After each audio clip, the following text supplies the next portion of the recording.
देखिए, ex Muslim Adam Seeker, ex Muslim Sachwala, उनकी team हर video में यही कहते हैं कि इस्लाम ये क़त्ल व क़िताल का मज़हब है। देखिए, वो सूरे तौबा की आयतें और इधर उधर की आयतें 26 आयतों को लेकर बात करते हैं। यही 26 आयतों को लेकर वसीम रिजवी त्यागी उन्होंने सुप्रीम कोर्ट में चैलेंज किया। सुप्रीम कोर्ट ने उसे खारिज कर दिया क्योंकि ये 0.004% बनती हैं। देखिए ना, 6326 आयतों में सिर्फ 26 आयतें वो जंग के मुतल्लिक़ है ना, वार के मुतल्लिक़, वो 0.004% हैं, 1% भी नहीं है। 6300 आयतें क्या कहती हैं ये बताते नहीं है ना। 6300 आयतें एक ईश्वरवाद और कमांडमेंट्स, कुरान में क्या करना चाहिए क्या नहीं करना चाहिए। तीसरा, जजमेंट डे के बारे में कहती है। 1/3 ऑफ द कुरान इज तौहीद, वननेस ऑफ गॉड, एक ही ईश्वरवाद। The second part is commandments, क्या जिंदगी में क्या क्या करना चाहिए इस तरह से। Third is judgment day. तो ये Adam Seeker he is talking about only 26 आयत, नॉट अबाउट 6300 आयतें क्या कहती हैं, ये उसका विश्लेषण नहीं देते। ये सचवाला भी ये कुछ डिटेल नहीं बताते, सिर्फ ये 26 आयतों को लेकर बात करते हैं। ये देखिए ना, ये जंग के संदर्भ में कही गई आयतें हैं। ये कहते हैं कि जेनेरिक आयत ही, इसका मतलब ये कमांडमेंट्स में आते हैं, लेकिन ये आयतें कमांडमेंट्स में नहीं आते। लेकिन ये कहते हैं कि हदीस का हवाला देते हैं, ये बिल्कुल गलत है। ये कमांडमेंट्स में नहीं आते हैं। जंग लड़ना ये कहीं भी हुक्म नहीं है, ये कमांडमेंट्स में नहीं आते हैं, वो संदर्भ में कही गई आयतें हैं। कहलाती है 9:5, जाओ कत्ल करो सबका, इन जेनरिक तमाम मुशरिकीन का। लेकिन उसकी तफसीर के अंदर देखें, नहीं कत्ल करो पर क्यों करो? क्योंकि वो मुशरिक है ना, मुशरिक है ना, मतलब जो मुसलमान नहीं है, जो मुशरिक मीन्स जो कि अल्लाह के साथ किसी और खुदा को मानते हैं या एक से ज्यादा खुदाओं को मानते हैं। यानी दूसरे धर्म के लोग, मतलब ये मैं अगर एक आसान भाषा में समझूं तो दूसरे धर्म के लोग मुशरिक हो जाते हैं, क्योंकि वो अल्लाह का सम्मान तो करते हैं लेकिन दूसरे उनके अपने भी धर्म हैं, अपने भी भगवान हैं। एग्जैक्टली, इसके अंदर मल्टीपल रेफरेंसेस आते हैं। अल्लाह के साथ रखना है या अल्लाह के अलावा भी रख सकते हैं। अब देखिए, डिपेंड करता है कि आपके पास किस किस्म का मौलवी आएगा, किस किस्म का मुफ्ती आएगा जो आपको किस तरीके से इसकी ट्रांसलेशन देगा। But does not matter. In reality अगर हम देखें तो लिखा हुआ है कि जाके कत्ल करो पॉलिथियस्ट को, मुशरिकीन को। पॉलिथियस्ट अगर इंग्लिश की ट्रांसलेशन देखें तो पॉलिथियस्ट है जो मोर देन वन गॉड के ऊपर यकीन रखते हैं।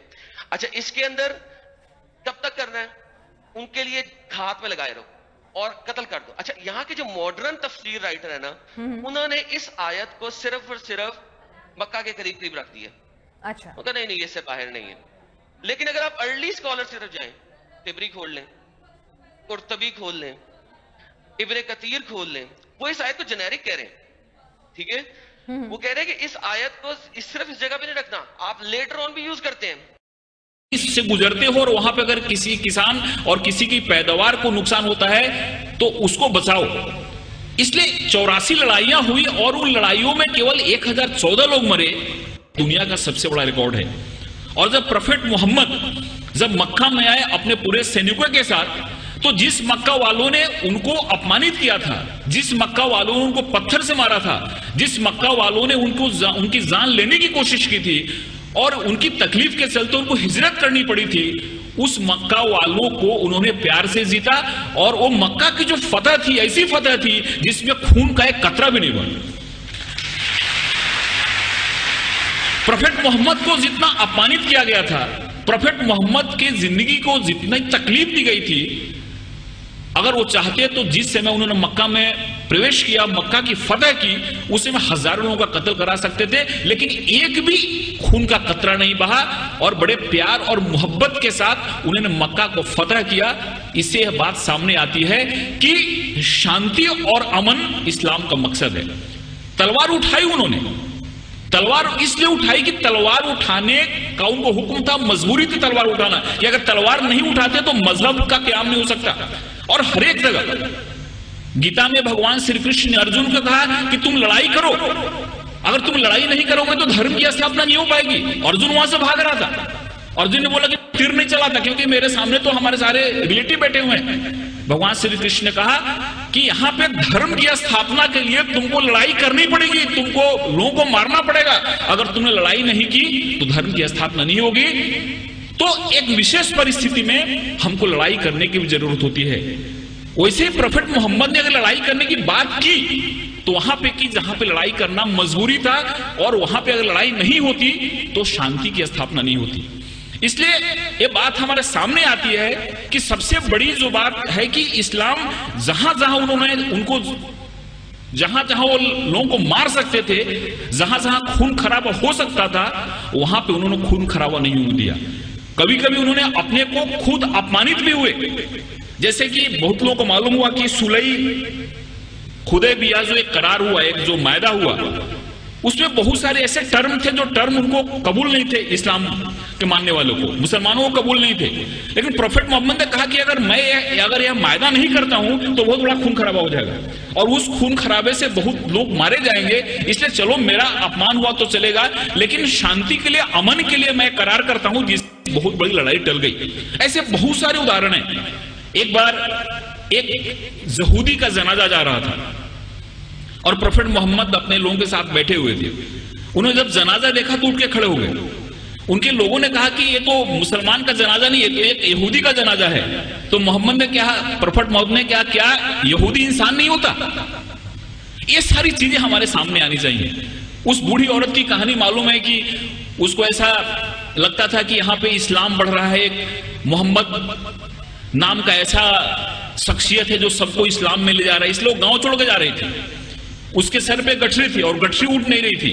एक नौजवान आया और बोला कि माता जी मैं आपकी मदद करूं, आप चलो अपनी गठरी में गांव के बाहर छोड़ देता हूं। औरत ने उनको गठरी दी और वहां से नौजवान उस गठरी को अपने सर पे लिया और गांव के बाहर गया और बोला कि आप ठीक है, आप गठरी लो, अब जाओ। उस औरत ने पूछा कि कैसा नेक इंसान है जो अपने सर पे मेरी गठरी लेके जा रहा है। उसने पूछा कि तुम्हारा नाम क्या है? इन्होंने कहा कि मुझको मोहम्मद कहते हैं। जिसके डर से भाग रही थी वही इंसान उस औरत की गठरी को अपने सर पे ले जा रहा है और उसको मदद कर रहा है, और उसी दिन औरत इस्लाम में आ गई। जो औरत प्रोफेट मोहम्मद के सर पे हमेशा कचरा फेंका करती थी नमाज के जाते समय, रोज कचरा फेंकती थी उनके सर पे। एक दिन जब उसने कचरा नहीं फेंका तो मोहम्मद जब लौट रहे थे, प्रोफेट मोहम्मद, तो उन्होंने देखा और पूछा कि औरत कहां है? लोगों ने कहा कि वो बीमार पड़ी हुई है। वहां पे जाके उन्होंने उसकी तबीयत पूछी। उस औरत को लगा कि जिस इंसान को मैंने इतनी तकलीफ दी, जिसको इतना मैंने अपमानित किया, जिसके सर पे मैंने कचरा फेंका, वो कैसा इंसान है कि मेरी तबीयत बिगड़ने पे मेरा हाल पूछने आ रहा है। और वहां पे इस्लाम उसने कबूल कर लिया। एक चीज लोगों के सामने आना चाहिए, ये जो तहम्मुल है, ये जो हमारी सहिष्णुता है, ये जो हमारा एक इंसानियत के प्रति प्रेम है, ये हदीस में और प्रोफेट मोहम्मद की जो सुन्नत है, ये जब हमारे लोगों के सामने आती है तो हमको समझ में आता है। एक हमारे बहुत नजदीक के मित्र हैं जयपुर के, उनको कई बार मैंने मुशायरे के लिए बुलाया। उन्होंने दो चीजें मुझको बताई। ये दोनों चीजें मुझको कहीं रेफरेंस मिला नहीं है, लेकिन उन्होंने बताई। उन्होंने पहला ऐसा